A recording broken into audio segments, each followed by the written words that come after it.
Okay, you guys, so it's Sunday morning. We're getting ready to go to church. The new car, the Explorer, was parked outside overnight, and well, it's Arizona, and let me just show you guys what it looks like here. It's raining, right? And that happens, and that's fine. But I look out my window down at the car, which was sitting right here,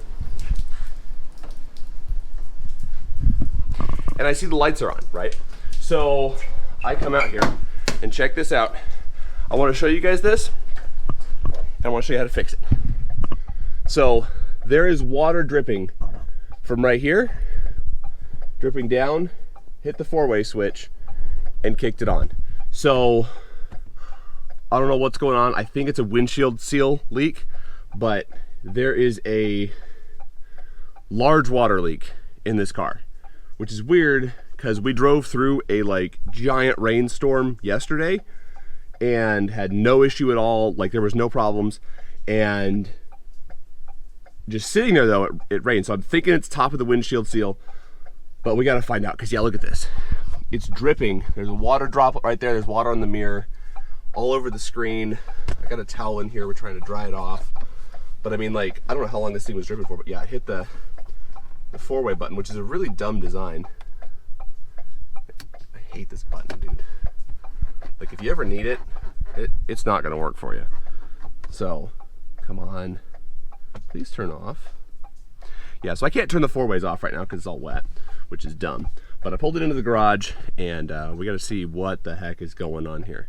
Because, yeah, like I said, I just looked out my window and I was like, that's weird, the four-ways are on. And yeah, so we've got a serious outside water leak into the car, and that's no bueno, and we can't have that. So we're gonna be, I guess, figuring out what's going on with that. I gotta take some stuff apart and get to where I can see the leak. Generally with leaks like this, you can often see them even after it stopped leaking. You can see it kind of trails where the water ran. So I think we're gonna pull the map light assembly out and see if we can see it leaking. So you can see kind of the wet right up in here and around, all in that area. That light still works. That one too, that's cool. So I think what we're gonna have to do is pull this piece out and see if we can see where it's leaking. I would have thought it would have dripped down kind of on that, get there with that. I would have thought it would have dripped down on there versus through here, but I guess this is lower, so it makes sense. But I think our leak is right up in here on the windshield frame.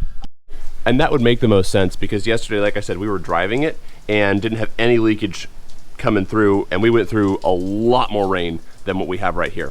But we were driving at 60 miles an hour, so air is pushing, you know, up and over, and I think our leak is right in this seal, and I think we just had enough air movement going up, pushing the rain over, that it didn't go through. But because it was sitting, and also on a little bit of a downhill because my driveway is a little bit slanted, all the rain off of the roof ran down and catches right in that little trough there and pools and goes through. So I think we're gonna take it apart and make sure, but I am pretty confident that we are gonna be looking at a new windshield for this thing. It's gonna fix our problem.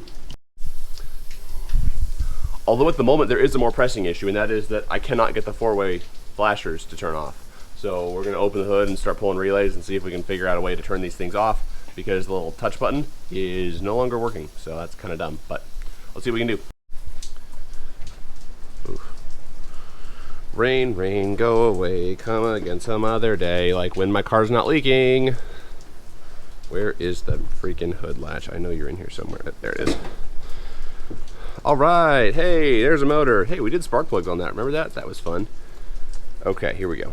This is your main relay box. 2 tabs in the back. It slips right up like that. All you gotta do is go in here and feel for the relay that's clicking. The thing about feeling for the relay that's clicking is it's not actually going to solve any of your problems because it's a module controlled flashing system. So you have to disconnect the battery. Guys, I know this video is not really in the train we normally do because usually there's like time to plan out and, you know, have some kind of a plan. This is just like, this happened and I was like, are you freaking kidding me? I'll just grab the camera and show you guys. So yeah, I apologize because the production quality is not going to be the greatest throughout this video because I'm kind of in damage control mode because there is water leaking onto the most, well, not the most expensive part of the car. There is water that's dripping onto the HVAC touchscreen controls, and that's really expensive to replace. So I just kind of wanted to grab the camera and show you guys some stuff real quick and go into damage control mode. So yeah, again, I apologize that the quality of the content is maybe not as great as it normally would be. I'm doing my best here with what I can on the fly, just trying to make this happen. So yeah, again, I apologize guys, but this is just kind of what, you know, real life looks like. And sometimes you got, you know, emergency things like this that you just got to take care of, and it sucks, but it is what it is. So now we got to figure out how to get these lights off, and pulling the relay didn't work. So here we go. Okay, so where we're at right now is I've gone ahead and disconnected the battery so that the lights turned off, which is great because now we're not going to kill the battery, but we've got to figure out what's going on with that to make the four-way hazard stop. But we got to find the leak up there first so that this doesn't happen again. So we got to pull this top piece out. A lot of times there's going to be screws up in here. I don't see any with this. Sometimes these things just pop. Oh, geez, Louise, it's still dripping. We're gonna lay a towel out across the expensive touchscreen. Okay, and then now when we try to pop this guy out, there we go. Just kind of pops down and out, and there we go. There's your wiring clip. We'll just, whoop, there we go, yep. That's that. And, okay, sorry, there's too much microphone in the way here. Can we get in there? Hang on. You can kind of see it. Okay, so basically, with something like this, what you want to do is just look for where there's water and where there's not. So you can see little bits of water. Yeah, you can actually see the seal. You can't really see it because it's too far in that hole, and this camera is not actually good enough to get in there. But right up in here, there's a seal along the windshield, and you can see that all the metal above it is dry, and then from there down is wet, and then it just rolled back into the plastic here. You can see all this water. This is dripping out of it there. I'm gonna roll my hand across it. Yeah, like look at all that. That's gross. That's nasty. So we got to dry all that out. But yeah. Windshield is leaking, so we are going to have to get a new windshield. Yay. Okay, so if you ever have water leaking out of your map reading lights, that's how to take them apart and figure out where it's coming from. In this case, it is the windshield seal that's leaking, so we're going to need a new windshield to fix that. That's not like a replaceable part or anything. So yeah, I guess it's a good thing I have coverage on my insurance that covers new windshields. So we'll get a new windshield put on it, and that will solve our rain intrusion problem. And we got to figure out how to solve the hazards won't turn off problem.